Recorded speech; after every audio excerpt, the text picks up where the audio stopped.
Is there a place in time where logic breaks down and wonderment begins?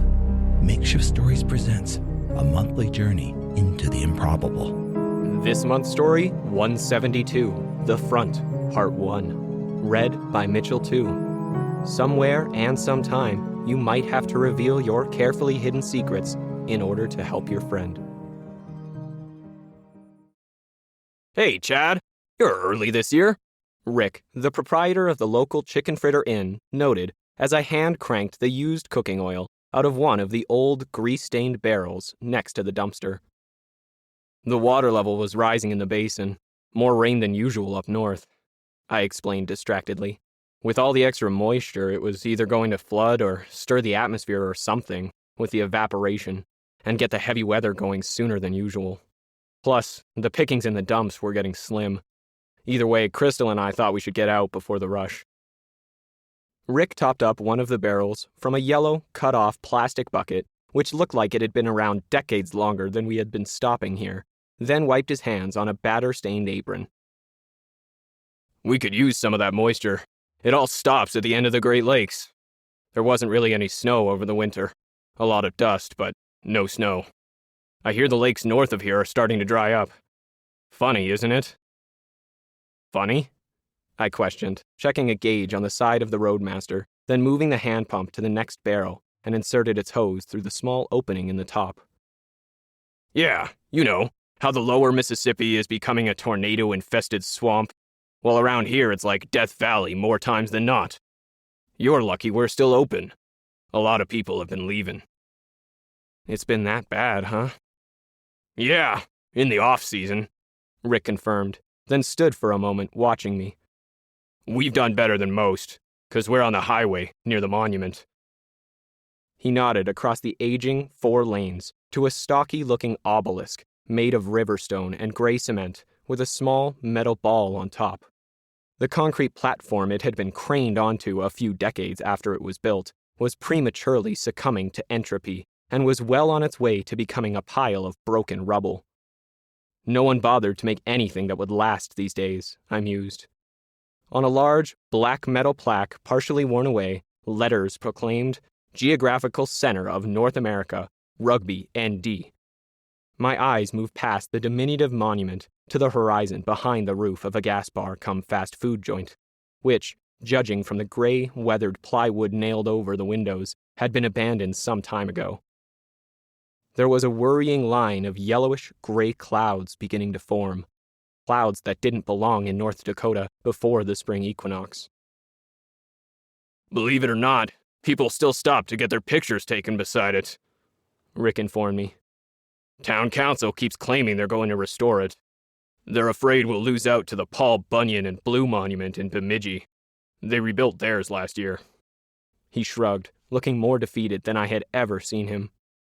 Apparently, there's no money for tourism, at least any that our council's willing to spend. But some people are still getting their pictures taken in front of it. Guess even a crumbling pile of rocks with a rusting plaque is still a way of proving that you've been more adventurous than holidaying at a big, all-inclusive resort in a guarded compound. Fortunately, a lot of them come across here for chicken fritters and beer. No one goes into town. This side was where the marker originally was. I tell everyone that when they come in. The chairs on the patio are closer to the actual center than the rock pile across the road. Did you know that? Got moved when the highway was expanded 60 years ago. We give a discount to anyone who's got a picture of themselves in front of it. See the sign? I noticed a portable sign with bright red plastic letters which had been staked into the ditch on the highway side of the decaying monument, offering 15% off with a big arrow pointing to the chicken fritter inn.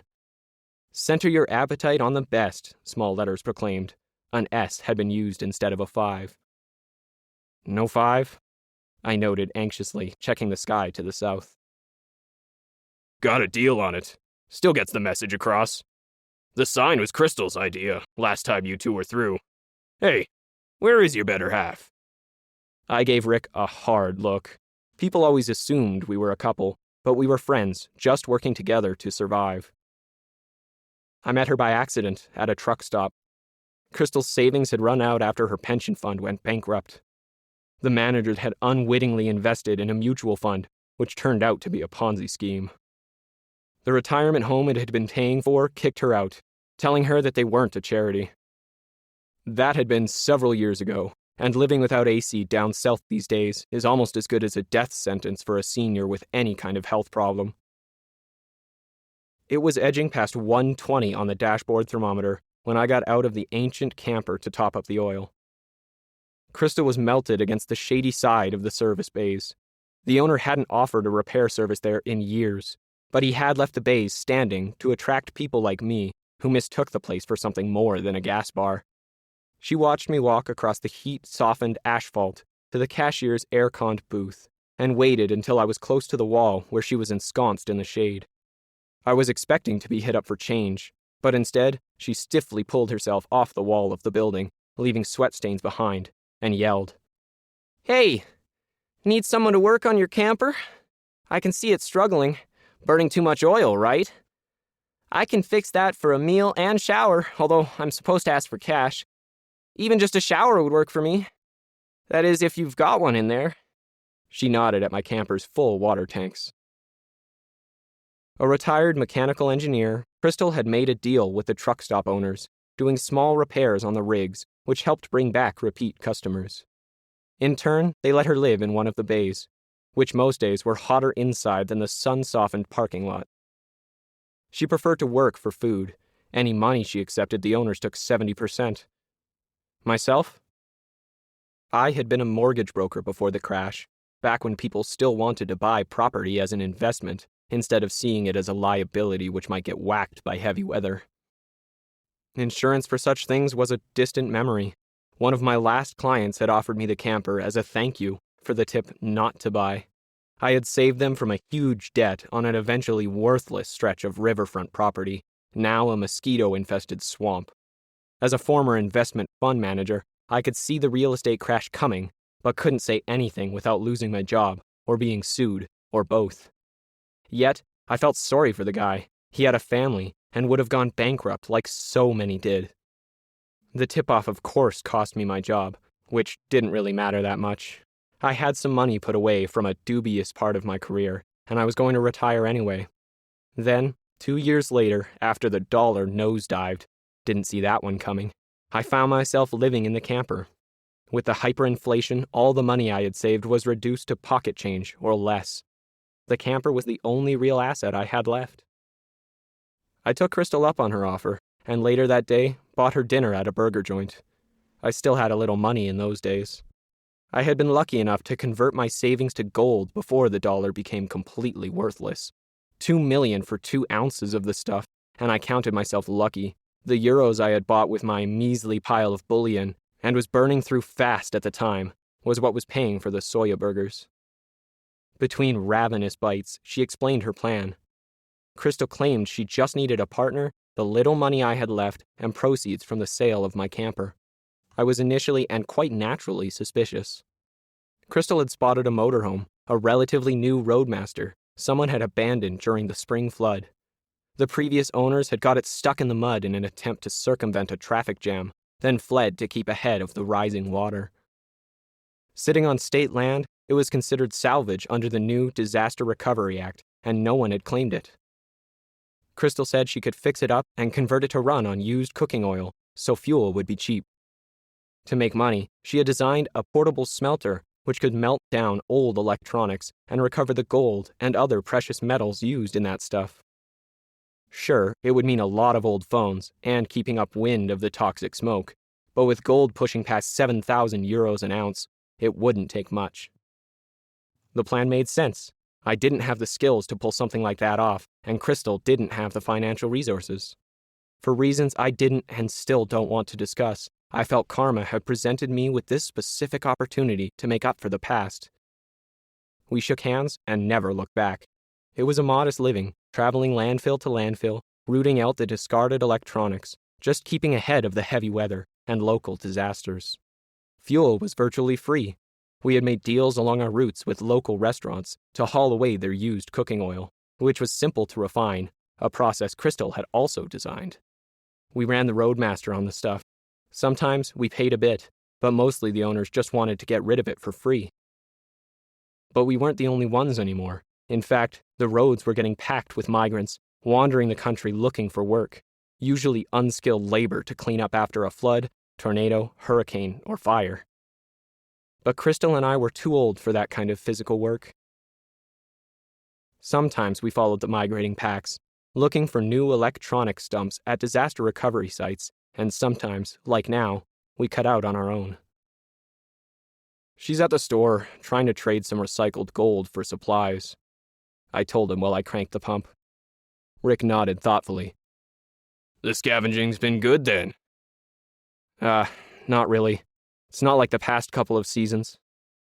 We've got to look for new locations. We've mostly mined out the old ones. With the new environmental laws, a lot of it goes offshore for recycling now, so we keep an eye out for the illegal dumps. There's more than you think. The cost of exporting isn't cheap, and people, if half given a chance, take the least expensive route. Can't blame them, can you? It's another reason we're here early this year. We're looking for new sites to mine before the rest of the pack starts moving. We need to keep out in front. Junk Terra Nova. I smiled, moving the pump to the last barrel. I think there might be something out past the old grain elevators north of town," Rick noted, now watching the sky behind the monument too, with growing concern. "Seen the odd, heavily loaded tractor trailer head up that direction, but there's nothing out there anymore." Thanks for the tip, Rick. We'll check it out." I spotted Crystal waiting in the meridian of the highway with our full DIY supply cart and waved. She looked hurried, but when I stopped pumping to help her, she motioned for me to stay, waited for a couple of campers to drive by. They looked like they might be the leading edge of the pack, then moved pretty fast for a 78-year-old. She was breathing hard by the time she pulled the wagon up to the back of the Roadmaster. "Hey, Crystal," Rick greeted. "That sign idea of yours really worked. I owe you one. Why don't you and Chad finish up and come inside for some fritters? On the house, of course." "Thanks, Rick. Really appreciate it," she acknowledged distractedly. I could tell something was bothering her. She looked at me. The wrinkles on her forehead were deepened with anxiety, then back at Rick. "But, I think we're going to have to take a rain check on that." "We've got the time, Crystal," I protested. "We're here early, and I've only counted 3 campers go past heading west since we stopped. None of them were geared out with smelters." I wanted to strengthen our friendship with Rick. Rugby was a critical stopover. I was caught off guard by Crystal's behavior. Up to now, we had always made decisions together. Collaboration was at the heart of our partnership. If both of us didn't agree on something, we wouldn't do it. But I didn't want to point that out in front of Jack. "I'm pretty much finished here. Let me help you with the supplies," I volunteered instead. "If we get them stowed away fast, then I'm sure we have the time to take Rick up on his gracious offer. See you inside, man."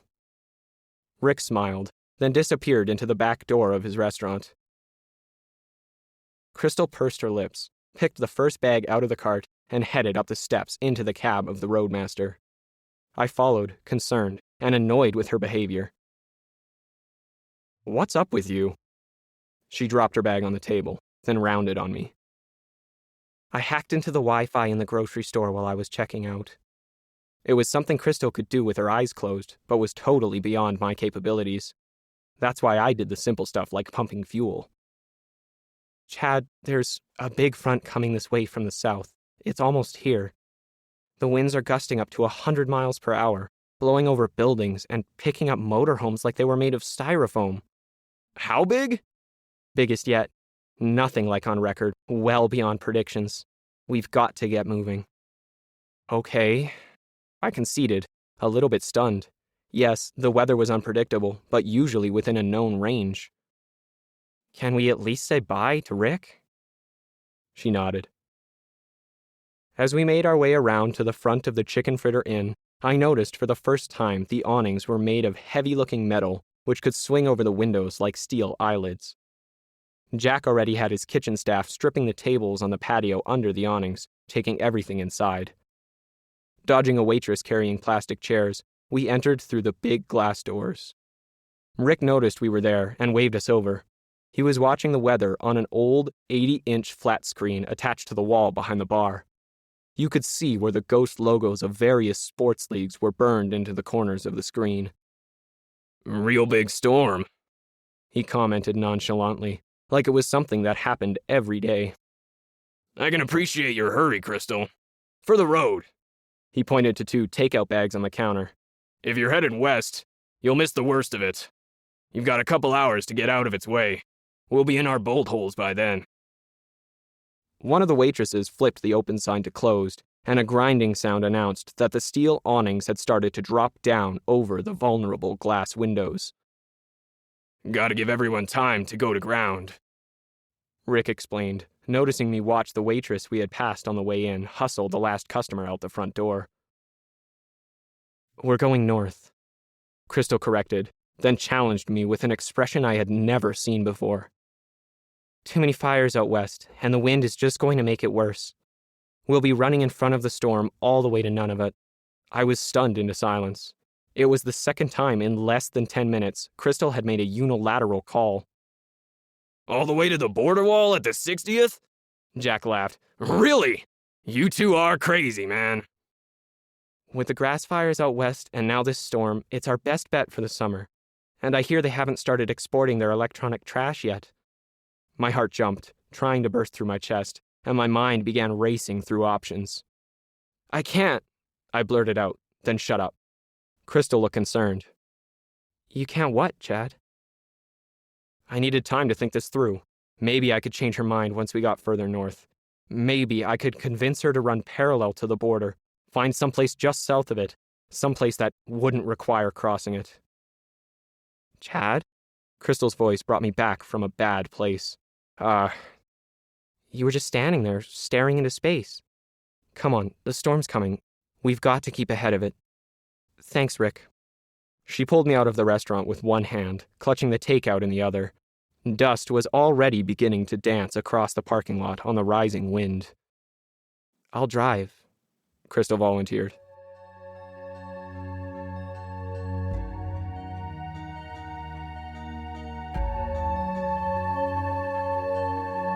Makeshift Stories is a proud member of the Alberta Podcast Network, powered by ATB Financial. To listen to other great APN podcasts, such as It's a Conspiracy, where Andrew, Charlie, and Greg lay out the beliefs behind selected conspiracy theories, alternative accounts, legends, myths, and more, please head over to albertapodcastnetwork.com. Want digital banking that works for you? Sign up for an ATB no-fee all-in account. By doing most of your banking digitally, you'll avoid paper fees, monthly fees, and get unlimited digital transactions. It's 24/7 banking at its finest. To find out more, head over to atb.com. Somewhere, Sometime is released once a month between the 15th and the 20th. Be sure to listen to our other series, Ken Likely, usually out in the first week of the month. Today's story was written by Alan V. Hare and read by Mitchell Tew. Opening and closing music was composed and recorded by David Hume. You can find more about David at davidhume.me. We want your feedback, so please send us an email to makeshiftstories@gmail.com or visit our website at makeshiftstories.com. You can help us out by telling your friends about us and getting them to head over to Apple Podcasts or any of their favorite podcast providers to subscribe. Makeshift Stories is released under a Creative Commons non-commercial attribution no derivative license, which means that you are free to share our stories. Just remember to credit us and don't alter anything.